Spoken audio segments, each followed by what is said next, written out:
Hey guys, welcome back to my channel. Today we are diving into the flavors of Ogbono soup. Ogbono soup is a classic Nigerian dish.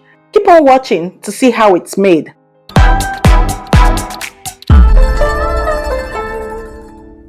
Now let's get started.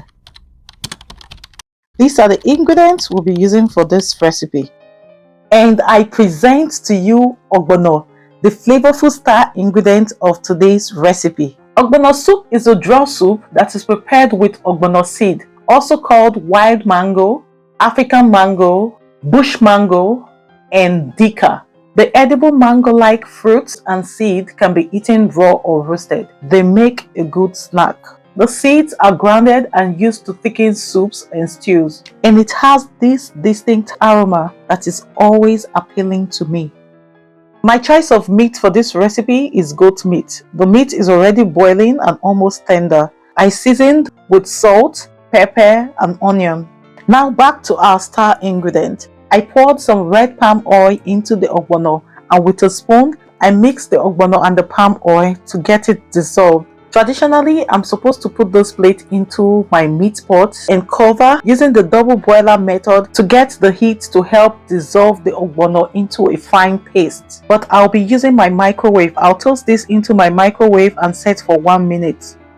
And I checked on the goat meat. The goat meat was ready. I poured some of the meat stock into the pan I'll be using to cook. To the meat stock, I added in some stockfish and let it cook till tender. And the ogbono is ready. It just dissolves effortlessly. It's so smooth and soft. Look at the consistency of the paste. See what the heat has done to it. That's why it's always good to use heat when trying to get your ogbono into a paste. Also, you can pour your palm oil into a pot and add the ogbono and stir till it dissolves and forms a smooth paste. Just ensure it doesn't get burnt. Also, I'm using dried ugu for this recipe, so I'll go ahead to prep the ugu. I gave it a good rinse to get out all the sand and dust. As you can see, that's sand in there. I had to give it a thorough wash. I rinsed the ugu severally to get out all the dirt. And also, I'll add in some spinach to give freshness to this soup. I'll slice this off camera and be right back. The stockfish is tender, just the way I like it. I'll take it out of the pan and add to the meat. And go ahead to add some water into the meat stock, enough for me to cook with. I add in a tablespoon of salt to taste. Add a tablespoon of Cameroon pepper, a tablespoon of chili pepper. I add in my ogbono and stir.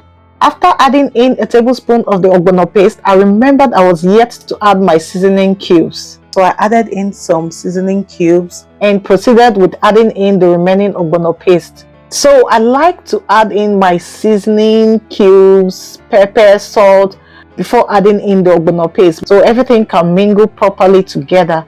I don't know if you understand, but yeah. As you can see here, the ogbono is very thick. I don't like this consistency. I like my ogbono loose, like not too watery and not too thick. So I add in some warm water. Stir, mix together till I'm satisfied.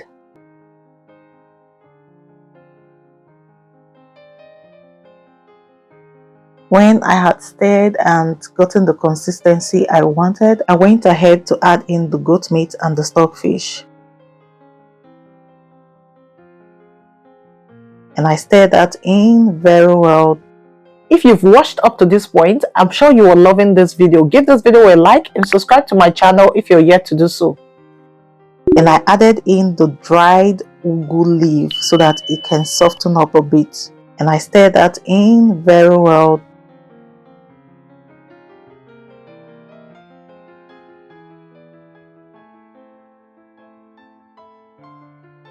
After about 5 minutes, I added in the fresh spinach to add color and freshness to this soup.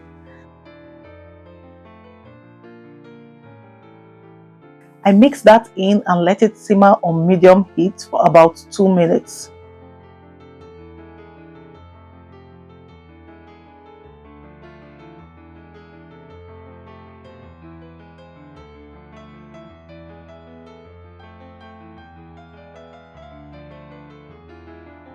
And after 2 minutes, my ogbono soup is ready.